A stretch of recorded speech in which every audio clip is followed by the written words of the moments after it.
రాజమహేంద్రవరంలోని శ్యామలా సెంటర్లో ఈ ఉదయం భారీ అగ్ని ప్రమాదం జరిగింది. ఒక ఫుట్వేర్ షాపు, బాలాజీ పెట్ షాపుల నుంచి భారీగా పొగలు, మంటలు రావడాన్ని స్థానికులు గుర్తించి అగ్నిమాపక శాఖకు సమాచారాన్ని అందించారు. సమాచారం తెలుసుకున్న అగ్నిమాపక శాఖ అధికారులు రాజమహేంద్రవరం నుంచి 2, కొవ్వూరు నుంచి 1 అగ్నిమాపక శకటాలను పంపి మంటలను అదుపు చేశారు. విద్యుత్ షార్ట్ సర్క్యూట్ కారణంగా ఈ ప్రమాదం సంభవించినట్లు జిల్లా అగ్నిమాపక శాఖ అధికారి మార్టిన్ లూథర్ కింగ్ తెలిపారు. ఇలాంటి సంఘటనలు పునరావృతం కాకుండా ప్రతి వ్యాపార సంస్థలో ఫైర్ సేఫ్టీ పరికరాలను తప్పనిసరిగా ఏర్పాటు చేసుకోవాలని స్పష్టం చేశారు. ఈ ప్రమాదంలో సుమారు 15 లక్షల రూపాయల ఆస్తి నష్టం సంభవించినట్లు అధికారులు అంచనా వేశారు. వైసీపీ అధినేత వైఎస్ జగన్ రాజమహేంద్రవరం పర్యటన ఖరారైంది. మద్యం కేసులో రాజమహేంద్రవరం సెంట్రల్ జైల్లో ఉన్న ఎంపీ మిథున్ రెడ్డిని పరామర్శించేందుకు ఈ నెల 5వ తేదీన జగన్ రాజమహేంద్రవరం రానున్నట్లు పార్టీ వర్గాలు తెలిపాయి. జగన్ రాష్ట్రవ్యాప్తంగా చేపడుతున్న పరామర్శల పర్యటనలకు కూటమి ప్రభుత్వం ఆంక్షలు విధించడం, మరోవైపు జగన్ భారీ జన సమీకరణలతో పర్యటనలు చేస్తుండటంతో ఏపీలో రాజకీయాలు వేడెక్కుతున్నాయి. ఈ నేపథ్యంలో రాజమహేంద్రవరం పర్యటనలో ఎలాంటి పరిస్థితులు చోటు చేసుకుంటాయన్నది చర్చనీయాంశంగా మారింది. కేవలం రూపాయితో బీఎస్ఎన్ఎల్ సరికొత్త ఫ్రీడమ్ ప్లాన్ అందుబాటులోకి తెచ్చినట్లు BSNL Rajamahendravaram business area principal general manager Palivela Raju తెలిపారు. ఈ ప్లాన్లో ఉచితంగా సిమ్ కార్డ్ ఇవ్వడంతో పాటు 30 రోజుల వ్యాలిడిటీతో అపరిమిత కాలింగ్, రోజుకు 2 GB డేటా, రోజుకు 100 మెసేజ్లు చేసుకోవచ్చని వెల్లడించారు. ఈ అవకాశాన్ని వినియోగించుకోవాలని విజ్ఞప్తి చేశారు. సిమ్ కార్డు కావాల్సిన వారు దగ్గరలోని బీఎస్ఎన్ఎల్ సేవా కేంద్రాన్ని సంప్రదించవలసిందిగా కోరారు. మద్యం కేసులో జైల్లో ఉన్న వైసీపీ ఎంపీ మిథున్ రెడ్డిని ఈ రోజు మాజీ మంత్రి కారుమూరి నాగేశ్వరరావు, మాజీ ఎమ్మెల్యేలు తోట త్రిమూర్తులు, చెర్ల జగ్గిరెడ్డి పరామర్శించారు. పోలీసులు వారు ముగ్గురిని మాత్రమే జైల్లోకి అనుమతించారు. మిగిలిన కార్యకర్తలను అడ్డుకున్నారు. దాదాపు అరగంట పాటు వారు మిథున్ రెడ్డితో వివిధ అంశాలపై చర్చించినట్లు సమాచారం.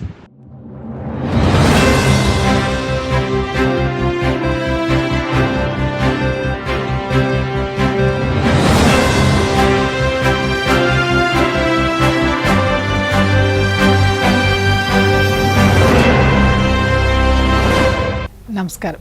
సిసిసి డిజిటల్ 230 PM న్యూస్కు స్వాగతం. ముందుగా ముఖ్యాంశాలు. ప్రభుత్వం ఇచ్చిన మాట ప్రకారం పేదలకు సంక్షేమ పథకాలు అమల్లోకి రావడం అభినందనీయం. Deputy speaker Raghurama Krishna Raju. లిక్కర్ స్కామ్లో ఎంత పెద్దవారున్నా చర్యలు తప్పమన్న మంత్రి కొలుసు పార్థసారథి. సిట్ విచారణ నిష్పక్షపాతంగా జరుగుతోందని స్పష్టం. పుట్టపర్తిలో ఉత్సాహంగా బీజేపీ విస్తృత స్థాయి కార్యకర్తల సమావేశం. ముఖ్య అతిథులుగా పాల్గొన్న రాష్ట్ర అధ్యక్షుడు మాధవ్, మంత్రి సత్యకుమార్ యాదవ్. పేదల కళలో ఆనందం చూడాలన్నదే ప్రభుత్వ ధ్యేయమన్న రాష్ట్ర public accounts committee chairman Pulaparthi. సంక్షేమంతో పాటు అభివృద్ధికి సమప్రాధాన్యం ఇస్తున్నామని స్పష్టీకరణ. ప్రభుత్వం ఇచ్చిన మాట ప్రకారం పేదలకు సంక్షేమ పథకాలు అమల్లోకి రావడం అభినందనీయమని శాసనసభ ఉపసభాపతి ఎమ్మెల్యే కనుమూరు రఘురామకృష్ణరాజు అన్నారు. పశ్చిమ గోదావరి జిల్లా ఉండి మండలం కోలమూరు, ఉప్పులూరు గ్రామాల్లో ఆయన వితంతు మహిళలకు కొత్తగా పెన్షన్ల పంపిణీ కార్యక్రమాన్ని ప్రారంభించారు. ఈ సందర్భంగా ఆయన మాట్లాడుతూ వితంతువుల ఇబ్బందులను పరిష్కరించేందుకు రాష్ట్రంలో 1,00,000 మందికి పింఛన్లు అందజేస్తున్నారని వివరించారు. తాను ఉప్పులూరు, కోలమూరు గ్రామాల్లో పింఛన్లు అందజేస్తున్నారని వివరించారు. ఆగస్టు 2వ తేదీన అన్నదాత సుఖీభవ కార్యక్రమంలో భాగంగా కృషి విజ్ఞాన కేంద్రంలో నియోజకవర్గంలో రైతులకు సుమారు 6.70 కోట్ల సహాయాన్ని అందజేయనున్నామని వివరించారు. ఈ నెల 15వ తేదీన మహిళలకు ఉచిత బస్సు సౌకర్యం కార్యక్రమాన్ని కూడా ప్రారంభిస్తున్నామని తెలిపారు. ఆగస్టు నెలలో 3 కార్యక్రమాలు చేపట్టడం ప్రశంసనీయమని పేర్కొన్నారు.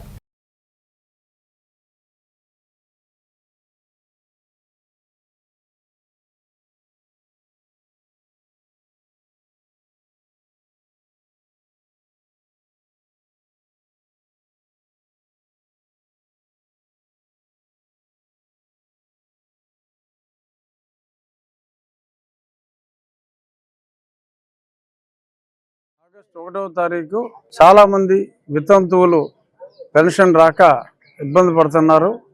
అన్నిటిని సమూలంగా పరీక్షించి సుమారు 1,00,000 మందికి ఈ రోజు నుంచి వితంతు పింఛన్ ఇవ్వటం ప్రారంభించాం. గౌరవనీయ ముఖ్యమంత్రి గారు జమ్మల మడుగులో ఆయన ప్రారంభించారు.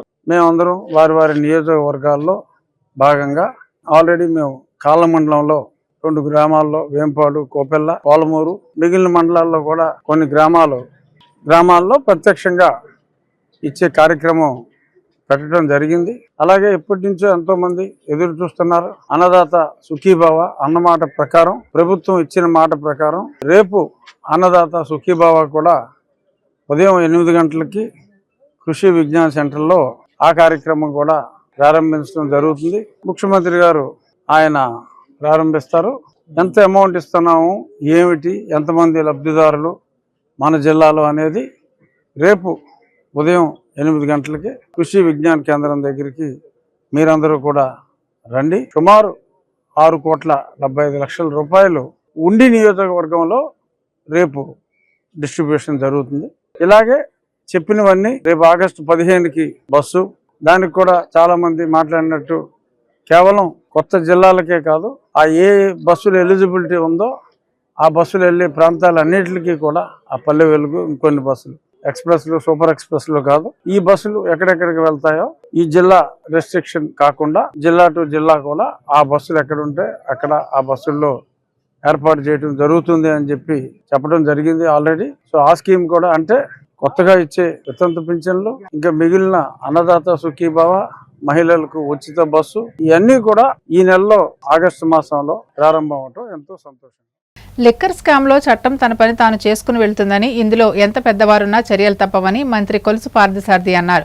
అనంతపురం జిల్లా కళ్యాణదుర్గంలోని చాపురి గ్రామంలో నిర్వహించిన సుపరిపాలనలో తొలి అడుగు కార్యక్రమంలో ఆయన పాల్గొన్నారు. స్థానిక ఎమ్మెల్యే అమిలినేని సురేంద్రబాబుతో కలిసి ఇంటింటికి వెళ్లి ప్రభుత్వ పథకాల గురించి వివరించారు. అనంతరం రచ్చబండ వద్ద ప్రజలనుద్దేశించి ప్రసంగించారు. కూటమి ప్రభుత్వంలో ఎవరిపైనా కక్ష సాధింపు చర్యలు ఉండవని, రాష్ట్రానికి, రాష్ట్ర ప్రజలకు నష్టం కలిగించిన ఎవరైనా జైలుకు వెళ్లక తప్పదన్నారు. లిక్కర్ కేసులో ఎంత పెద్ద నాయకులున్నా చర్యలు ఉంటాయని, సిట్ విచారణ నిష్పక్షపాతంగా జరుగుతుందని తెలిపారు. కేవలం అభివృద్ధిని అడ్డుకోవడంలోనే తన శక్తియుక్తుల్ని వాడుతుందని చెప్పేసి నేను మనం చేస్తా ఉన్నాను. ఏదైనా ఆర్థిక సంస్థలు రాష్ట్రానికి ఆర్థికంగా సహాయం చేయడానికి ముందుకు వచ్చిన, వేల కోట్ల రూపాయలు పెట్టుబడులు పెట్టడానికి పారిశ్రామికవేత్తలు ప్రపంచం నలుమూలల నుంచి రాష్ట్రానికి వస్తున్నా తట్టుకోలేని వైఎస్ఆర్ కాంగ్రెస్ పార్టీ ఆయా పారిశ్రామికవేత్తల పారిశ్రామిక సంస్థల ఎగ్జిక్యూటివ్స్ అడ్రస్లు కనుక్కొని వారికి మన ఆంధ్రప్రదేశ్ ఇమేజ్ని దెబ్బతీసే విధంగా మెయిల్స్ పెట్టడం కానీ, ఆర్థిక సంస్థలు సహాయానికి ముందుకొస్తే కోర్టుల ద్వారా కూడా కోర్టులో కేసులు వేసి వాటిని ఆపడానికి ప్రయత్నం చేసే కార్యక్రమంలో నిమగ్నమైందని చెప్పేసి మనం చేస్తా ఉన్నాము.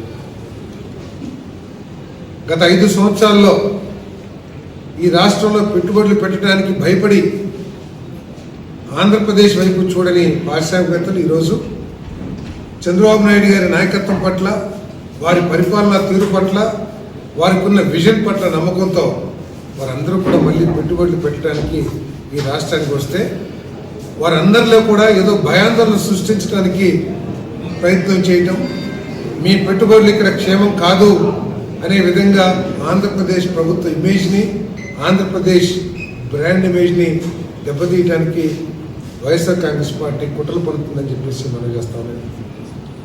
అంతేకాకుండా సమాజంలో విధ్వంసకర పరిస్థితులు సృష్టించే విధంగా, యాంటీ సోషల్ ఎలిమెంట్స్ని ఎంకరేజ్ చేసే విధంగా,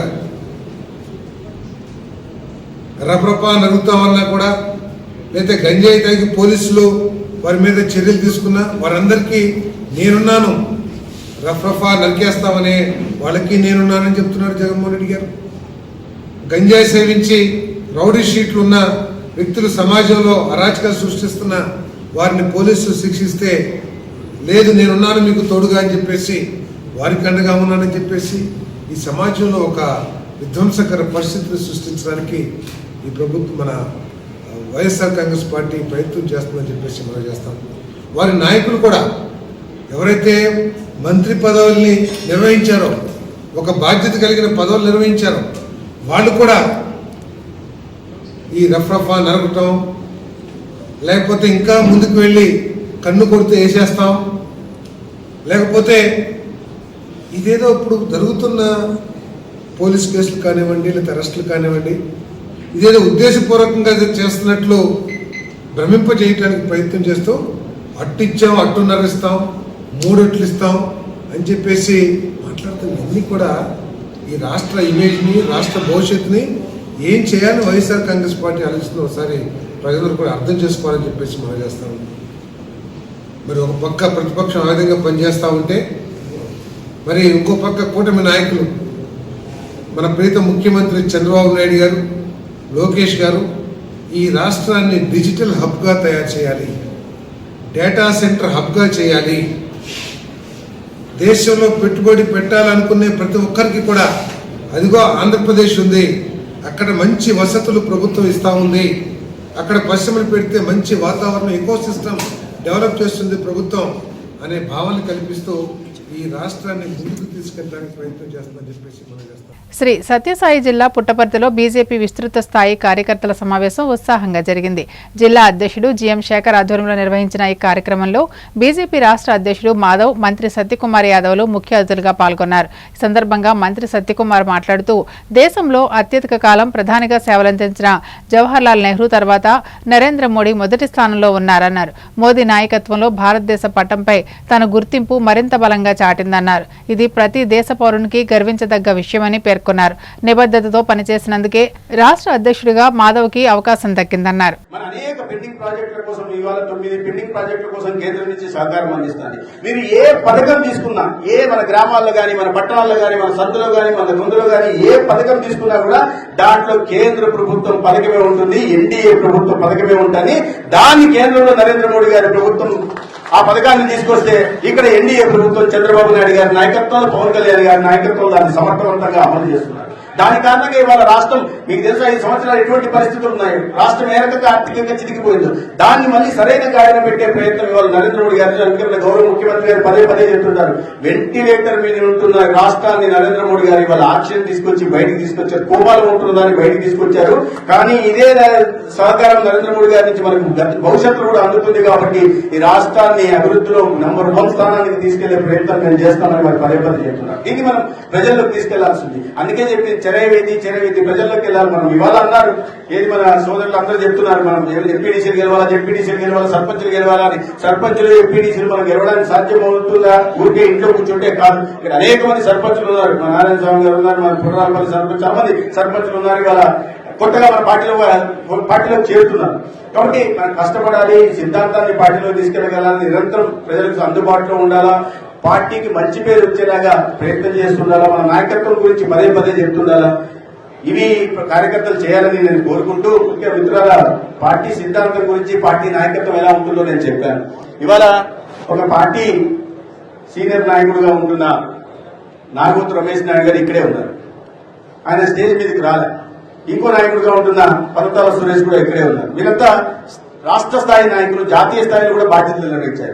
కానీ ఇవాళ కార్యకర్తల మధ్యలో కూర్చోవాలి, స్టేజ్ మీదకి రావాలని చూడలేదు. ఎందుకంటే క్రమశిక్షణ చెప్పినప్పుడు వీళ్ళ గురించి కూడా ప్రస్తావించాలి. మరీ ముఖ్యంగా పార్టీ సీనియర్ కార్యకర్తగా ఉండి మా అందరితో పాటు కలిసి పనిచేసి మాకు సమకాలీనంగా పనిచేస్తూ ఇవాళ పార్టీలో ఒక చిన్న బాధ్యత, ధర్మవరం నియోజకవర్గంలో ఇన్ఛార్జ్ గా ఎమ్మెల్యే లేరు కాబట్టి ఎమ్మెల్యే తరఫున ఇన్ఛార్జ్ గా పెట్టిన హరీష్ బాబు గారు కూడా ఇక్కడే ఉన్నారు.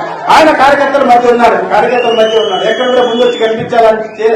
కాబట్టి మనం వీళ్ళ నుంచి స్ఫూర్తి పొందాల్సిన ఉంది, తెలుసుకోవాల్సిన. అందుకే నేను కొన్ని చాలా మంది ఉన్నారు ఆ రకంగా, చాలా మంది ఇక్కడ కూర్చో ఉన్నారు. వాటి నుంచి స్ఫూర్తి పొందాలా. మనం అవసరం ఉన్నప్పుడే మనకు కనిపించాలా, అవసరం లేనప్పుడు మన పని వినిపించాలా, కనిపించాలా. మనకు ప్రతి చోట మనకు కనిపించాల్సిన అవసరం లేదు, కానీ మన పని గురించి వినిపించాలా. వెనకల మనం లేనప్పుడు కూడా అరే మంచి కార్యకర్తరా, కష్టపడి పనిచేస్తారా, సిద్ధాంతం కోసం దేనికైనా తెగిస్తారా అనే విధంగా మనం నడుచుకోవాలని మీ అందరికీ తెలియజేసుకుంటూ, ఇవాళ జిల్లా వ్యాప్తంగా ఉత్సాహం చూస్తుంటే జిఎం శేఖర్ గారు మళ్లీ బాధ్యతలు తీసుకున్న సందర్భంగా వారికి కూడా నేను ప్రత్యేకంగా అభినందనలు చేస్తూ, మరీ ప్రత్యేకంగా ఈ జిల్లాలో కొత్త కార్యవర్గానికి ప్రధాన కార్యదర్శులుగా ఎన్నికైన అమర్ దేవేంద్ర గారికి, తర్వాత సాకే ఓబులేస్ గారికి, అదేవిధంగా హరికృష్ణ గౌడ్ గారికి, మిగతా అందరికి కూడా మా నియోజకవర్గం నుంచి కూడా ఎన్నికైన జింకా రామచంద్ర గారికి, డోలా రాజారెడ్డి గారికి అందరి పేర్లు తీసుకోవాలంటే సమయం పడుతుంది. కాబట్టి ఈ మధ్య కొత్తగా కార్యవర్గంలో జిల్లా పదవి బాధ్యతలు స్వీకరించిన సోదరులందరికీ కూడా నేను శుభాకాంక్షలు తెలియజేస్తూ, అదేవిధంగా ఇటీవలనే చాలా మంది కొత్తగా మండల అధ్యక్షులుగా ఇతర బాధ్యతల్లో వచ్చారు. మీరందరూ కూడా శుభాకాంక్షలు తెలియజేస్తూ, ఇదే స్ఫూర్తితో దీంతో పనిచేయాలనే ఉద్దేశంతో మీ అందరికీ మరొకసారి ధన్యవాదాలు, అభినందనలు తెలియజేసుకుంటూ సెలవు తీసుకుంటారు. భారత్ మాతా కి.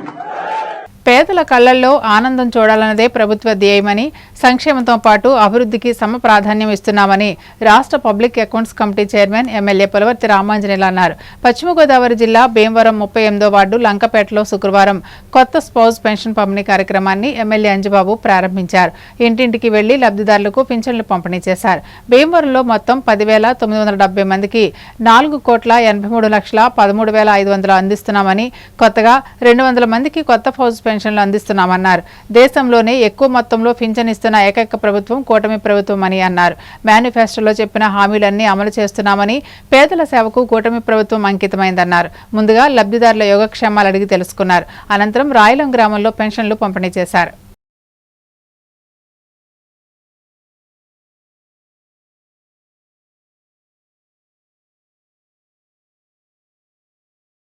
ప్రతి నెల ఇచ్చే పెన్షన్లు మన భీమవరం మున్సిపాలిటీలో 10,970 మందికి ఇస్తున్నాం. దాని విలువ 4,83,13,500 రూపాయలు. కొత్తగా 203 మందికి శాంక్షన్ అయింది. దాని విలువ 8,12,000. మొత్తం 4,91,25,500 రూపాయలు మన భీమవరం పట్టణంలోని పేద తల్లులందరికీ కూడా ఇవ్వటం జరుగుతుంది. ఈ పెన్షన్ వల్ల నిరుపేదలకు నెల నెల రావటం వల్ల వారి కుటుంబం గడుపుకోవడానికి, వారు సుఖంగా జీవించడానికి అవకాశం వచ్చింది. గతంలో 3,000 రూపాయలు ఇచ్చే పెన్షన్ ఇప్పుడు 4,000 రూపాయలు చేసి అర్హులైన వారు అందరికీ కూడా ఇస్తున్నాం. అక్కడక్కడ మాకు ఇంకా పెన్షన్ రావాలని చెప్పి అడుగుతున్నారు. అర్హత ఉంటే వాళ్ళకు కూడా పెన్షన్ ఇచ్చి ఏర్పాటు చేస్తామని చెప్పి తెలియజేస్తున్నాం. శ్రావణ మాసం 2వ శుక్రవారం సందర్భంగా పశ్చిమ గోదావరి జిల్లా భీమవరం ఎలవేల్పు శ్రీ మావుళ్ళమ్మ అమ్మవారి దేవస్థానం భక్తులతో పోటెత్తింది. తెల్లవారుజాము నుండి భక్తులు అధిక సంఖ్యలో విచ్చేసి అమ్మవారిని దర్శించుకున్నారు. ఇండియన్ క్రికెటర్ నితీష్ కుమార్ రెడ్డి అమ్మవారిని దర్శించుకున్నారు. ఆలయ ప్రధాన అర్చకులు బ్రహ్మశ్రీ మద్దిరాల మల్లికార్జున శర్మ ప్రత్యేక పూజలు నిర్వహించి ఆశీర్వచనం అందించారని ఆలయ సహాయ కమిషనర్ బుద్ధ మహాలక్ష్మి నాగేష్ తెలిపారు. నితీష్ కుమార్ రెడ్డి నెల 8 నుంచి జరగనున్న ఆంధ్ర ప్రీమియం లీగ్ టీంలో భీమవరం బుల్స్ టీంకు కెప్టెన్ గా వ్యవహరిస్తున్నారు. ఈ పోటీల్లో విజయం సాధించాలని వారు ధరించే జెర్సీకి పూజలు నిర్వహించారు.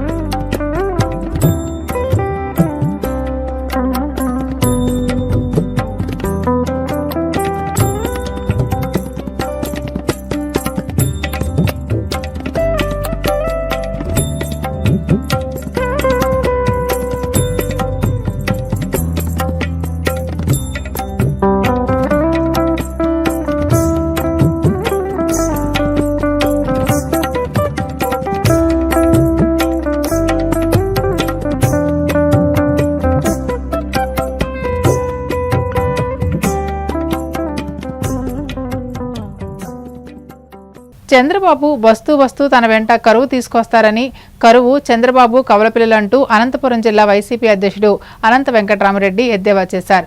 ఉమ్మడి అనంతపురం జిల్లా రైతు సమస్యలపై ఆయన మీడియాతో మాట్లాడారు. ఆనాడు అపర భగీరథుడు పైనుంచి గంగను తీసుకొచ్చినట్లు చంద్రబాబు ఎప్పుడొచ్చినా కరువు తీసుకొస్తాడని రాయలసీమలో అంటుంటారని గుర్తు చేశారు. గత ఏడాది, ఈ ఏడాది పరిస్థితులు చూస్తే అలాగే ఉన్నాయని అభివర్ణించారు. ఇప్పుడు జగన్ ఈ ప్రభుత్వానికి కానీ పోలీసు వాళ్ళకి కానీ డిపార్ట్మెంట్కి అంతా కూడా జగన్ బయటికి వస్తానాడంటే, అంటే ప్రజల దగ్గరికి పోతాడంటే సింహమ్మ కనపడుతున్నాడు ఈ ప్రభుత్వానికి. అంత భయపడిపోతున్నారు. ఎవరైనా జగన్ గారికి పర్యటనకు వస్తున్నా అంటే జనాన్ని రాకోకుండా అడ్డుకునేది, అది నేను ఎప్పుడు ఇనలేదు. అసలు ప్రజాస్వామ్యంలో చాలా అజిటేషన్లు మేము కూడా చేసాం. ప్రతిపక్ష పార్టీ ఉన్నప్పుడు చేసాం, గతంలో చేసాం, స్టూడెంట్ డేస్లో కూడా చేసాం. కానీ ఎప్పుడు కానీ వెళ్ళలేదు. అసలు జనాన్ని బయటికి రాకుండా గ్రామాల చుట్టూ కానీ జేసీబీలతో అనేది కూడా ఈరోజు గుంతలు తీయడం కానీ, ముళ్ళ కంచెలు వేయడం కానీ, బయటకు వస్తే అసలు 1000 మందికి నోటీసులు ఇవ్వడం కానీ ఎక్కడ కానీ నేను చూడలేదు. పెద్ద చాలా అజిటేషన్లు చేసినాం కానీ ఎవరు కానీ చూడలేదు ఎప్పుడు కానీ. గతంలో కూడా ఇదే చంద్రబాబు నాయుడు గారు ముఖ్యమంత్రి 3 మార్లు ఉన్నారు. అప్పుడు కూడా ఇంత అద్మానంగా చూడలేదు. ఒక తూరు ఏదో అప్పుడు గుర్రాలతో హైదరాబాద్లో కరెంటు దానిపై తొక్కించేది తప్ప చూడలేదు. కానీ ఈరోజు అంతా కూడా భయపడుతుంది. ఎవరు కానీ జగన్మోహన్ రెడ్డి గారి ఎవరైనా కానీ పర్యటనలు అడ్డుకోవాలన్నా జనాన్ని రాకోకుండా చేయాలంటే ఎవరి తరం కూడా కాదు. అతను అత్యంత ప్రజాదరణ ఉన్న నాయకుడు. ఈ భారతదేశంలోనే అతి కొద్ది మంది ప్రజాదరణ ఉన్న నాయకుల్లో ఇతను ప్రముఖమైన నాయకుడు, ప్రజాదరణ ఉండేవాడు. కాబట్టి జనం నుంచి అతను దూరము చేయలేరు, అతని పర్యటనలకు జనం రాకుండా కూడా చేయలేరు. అరచేతులు అడ్డం పెట్టుకొని సూర్యుని యొక్క కిరణాలు ఎలా అయితే అడ్డగించలేరో ఇది కూడా అంతే. ఇదంతే కదా, ఏం లేదు. దీన్ని మేము ఖండిస్తున్న ప్రజాస్వామ్యంలో మూల్యము తప్పకుండా కూడా చెల్లించుకోవాల్సిన అవసరం కూడా వస్తుంది. నేను వ్యవస్థలు అనేది కూడా చేతిలో పెట్టుకొని ఇవన్నీ చేస్తే కదా చెప్తున్నాను. ఈరోజు నేను చెప్తున్నాను, పోలీసు వ్యవస్థ కూడా రెవెన్యూ వ్యవస్థకు చెప్తా ఉన్నాను, మీరు ఇండిపెండెంట్గా యాక్ట్ చేయండి. మీరంతా కూడా ఐపీఎస్ ఐఏఎస్ ఆఫీసర్లు, మీరు వాళ్ళ చెప్పు చేతులు లేకపోతే భవిష్యత్తు కూడా ఎలా ఉంటుందో కూడా చేసుకోండి. మీకు మంచిది కాదు పోలీసు వాళ్ళకు కూడా అని చెప్పి నేను హెచ్చరిస్తున్నాను. ఎవరి తరం కాదు, తప్పకుండా కూడా వస్తారు త్వరలో. ఇప్పుడు ఇన్ని రోజులైంది సిట్ అనేది వేసి, సిట్ అనేది కూడా ఇంతవరకు హైకోర్టే కామెంట్ చేసింది. ఇంకా ఎన్ని రోజులు మేము బెయిల్ అనేది కూడా ఇవ్వకుండా పోతాము. మీరు సరైన సాక్ష్యాధారాలు కూడా మీరు ప్రొడ్యూస్ చేయలేకపోతున్నారు, ఇవ్వలేకపోతున్నారు. అటువంటి దాన్ని కూడా మీరంతా కూడా ఏం చేస్తారని చెప్పి హైకోర్టు జడ్జే వాళ్ళే అన్నారంటే ఇంక దీనివల్ల తెలుస్తుంది కేవలం ఏదో దీనివల్ల జగన్మోహన్ రెడ్డి యొక్క నుంచి ఏదో తీసుకొని రావాలనో, లేకుంటే వైఎస్ఆర్ కాంగ్రెస్ పార్టీని రాజకీయంగా లేకుండా చేయాలని చెప్పేసి ఒక కుట్రపూరితమైన తప్ప ఎవరేం కాదు. ఈ కేసులన్నీ కూడా తప్పుడు కేసులు. ఎమ్మెల్యేలు చేసిన వాళ్ళు వాళ్ళపైన కూడా కేసులు పెట్టి జైలు పాలు చేశారు. అంటే ఒక భయంకరమైన వాతావరణం తీసుకొని వచ్చి ప్రతి ఒక్కరిని కూడా భయపడించాలని చెప్పేసి అనేది తప్ప ఒక కుట్రపూరితమైన రాజకీయాలు చేస్తున్నాయి. ఇక్కడ కానీ అసలు మేము కూడా మీటింగులు పెట్టుకోకూడదు అంటారు, నియోజకవర్గాలకు రానియద్దు అంటారు. ఈ వ్యవస్థ ఎక్కడ కానీ లేదు. తప్పకుండా కూడా అన్ని దానిపైన కూడా ప్రజా సమస్యలతో పాటు ఈ సమస్య పైన కూడా పెద్ద ఎత్తున కూడా వైఎస్ఆర్ కాంగ్రెస్ పార్టీ పెద్ద ఎత్తున పోరాటాలు. మేము కూడా 4వ దశ కూడా ప్రారంభమైంది. బాబు షూరిటీ మోసం గ్యారెంటీ కూడా అనంతపురం జిల్లాలో కూడా, రాష్ట్రమంతా అయింది, అనంతపురం జిల్లాలో కూడా అయింది. మొదటి దశ జిల్లా స్థాయిలో ప్రారంభం చేశాం, 2వ దశ నియోజకవర్గంలో చేశాం, 3వ దశ మండల స్థాయిలో ప్రారంభం చేశాం. పెద్ద ఎత్తున హాజరైనారు మా పార్టీ కార్యకర్తలు. 4వ దశలో 23, 24వ తేదీ నుంచి ఈ జిల్లాలో మరి ముఖ్యంగా అనంతపురం అర్బన్లో కూడా ప్రతి ఇంటికి కూడా ఆ రోజు గడప గడపకు మన ప్రభుత్వం ఎలా పోయినామో ఈరోజు మా పార్టీ కార్యకర్తలు, స్థానిక నాయకులు ప్రతి ఇంటికి పోయి ఈ హామీల గురించి, వారికి జరిగిన నష్టాన్ని గురించి వారికంటే ముందే వారే చెప్తున్నారు. మాకు ఇంత నష్టం జరిగింది, ఇంత నష్టం జరిగింది. కరువు, స్మార్ట్ మీటర్ల దగ్గర నుంచి ప్రతి ఒక్కటి కూడా మాకు చెప్తా ఉన్నారు ఎంత నష్టపోయినాం, ఏమి కథ. భారత్ ఉత్పత్తులపై 25% పన్నుతో పాటు అదనపు పెనాల్టీ విధిస్తామని అమెరికా అధ్యక్షుడు డొనాల్డ్ ట్రంప్ ప్రకటించడంపై కేంద్ర మంత్రి పీయూష్ గోయల్ పార్లమెంట్లో ఉభయ సభల్లో ప్రకటన చేశారు. అమెరికా ప్రకటించిన సుంకాల ప్రభావంపై అధ్యయనం చేస్తున్నట్లు తెలిపారు. జాతీయ ప్రయోజనాలను కాపాడడానికి అన్ని చర్యలు తీసుకుంటామని కేంద్ర మంత్రి వ్యాఖ్యానించారు. రానున్న 10 ఏళ్లలో 3వ అతిపెద్ద ఆర్థిక వ్యవస్థగా అవతరించే దిశగా భారత్ పయనిస్తుందన్నారు. ఇరు దేశాల మధ్య పరస్పర ప్రయోజనకరమైన ద్వైపాక్షిక వాణిజ్య ఒప్పందం కోసం మార్చిలో చర్చలు ప్రారంభమయ్యాయని తెలిపారు. అక్టోబర్, నవంబర్ నాటికి ఒప్పందం మొదటి దశను పూర్తి చేయడమే లక్ష్యంగా పెట్టుకున్నామని తెలిపారు. सदन को 30 जुलाई 2025 को अमेरिकी राष्ट्रपति द्वारा 1 अगस्त 2025 से द्विपक्षीय व्यापार पर लागू होने वाले टैरिफ के विषय पर दिए गए वक्तव्य के बारे में अवगत कराना चाहता हूं। 2 अप्रैल 2025 को अमेरिकी राष्ट्रपति ने रेसिप्रोकल टैरिफ पर एक एग्जीक्यूटिव ऑर्डर जारी किया था, जिसके तहत अपने व्यापारिक साझेदारों से आयात पर 10% से 50% तक एडिशनल ड्यूटी लगाने की बात कही गई थी। 10% की बेसलाइन ड्यूटी 5 अप्रैल 2025 से लागू हो गई है। भारत पर एडिशनल ड्यूटी 10% के बेसलाइन टैरिफ सहित कुल 26% की घोषणा की गई थी। मूल रूप से full country specific additional tariff 9 अप्रैल 2025 से प्रभावी होने वाला था, लेकिन इसे शुरू में 10 अप्रैल 2025 को 90 दिनों के लिए स्थगित कर दिया गया और बाद में 1 अगस्त 2025 तक और बढ़ा दिया गया। भारत और अमेरिका ने मार्च 2025 में एक न्यायपूर्ण, संतुलित और पारस्परिक रूप से लाभकारी द्विपक्षीय व्यापार समझौते BTA के लिए बातचीत शुरू की, जिसका लक्ष्य 2025 के फॉल यानी अक्टूबर-नवंबर 2025 तक समझौते के पहले चरण को पूरा करना था। दोनों पक्षों ने 29 मार्च 2025 को नई दिल्ली में आयोजित पहली फिजिकल मीटिंग की चर्चा के दौरान द्विपक्षीय व्यापार समझौते की बातचीत शुरू करने के लिए विस्तृत टर्म्स ऑफ रेफरेंस TOR को अंतिम रूप दिया। दोनों पक्षों के बीच नई दिल्ली और वॉशिंगटन DC में 4 दौर में फिजिकल मीटिंग्स हुई हैं ताकि निर्धारित टर्म्स ऑफ रेफरेंस के अनुसार द्विपक्षीय व्यापार समझौते के अंतिम रूप के लिए काम किया जा सके। इसके अलावा दोनों पक्षों के बीच कई वर्चुअल बैठकें भी हुई हैं। सरकार हालिया घटनाक्रम से होने वाले प्रभावों का परीक्षण कर रही है। वाणिज्य एवं उद्योग मंत्रालय निर्यातकों और उद्योग सहित सभी हितधारकों से संवाद कर इस विषय पर उनके आकलन की जानकारी ले रहा है। వార్తలు ముగించే ముందు ముఖ్యాంశాలు మరోసారి. ప్రభుత్వం ఇచ్చిన మాట ప్రకారం పేదలకు సంక్షేమ పథకాలు అమల్లోకి రావడం అభినందనీయం. Deputy speaker Raghurama Krishna Raju. Liquor scam లో ఎంత పెద్దవారున్న చర్యలు తప్పవన్న మంత్రి కొలుసు పార్థసారథి. సిట్ విచారణ నిష్పక్షపాతంగా జరుగుతోందని స్పష్టం. పుట్టపర్తిలో ఉత్సాహంగా బీజేపీ విస్తృత స్థాయి కార్యకర్తల సమావేశం. ముఖ్య అతిథులుగా పాల్గొన్న రాష్ట్ర అధ్యక్షుడు మాధవ్, మంత్రి సత్యకుమార్ యాదవ్. పేదల కళలో ఆనందం చూడాలన్నదే ప్రభుత్వ ధ్యేయమన్న రాష్ట్ర public accounts committee chairman Pulaparthi. సంక్షేమంతో పాటు అభివృద్ధికి సమప్రాధాన్యం ఇస్తున్నామని స్పష్టీకరణ. శేషేశ్వర సమాప్తం. నమస్కారం.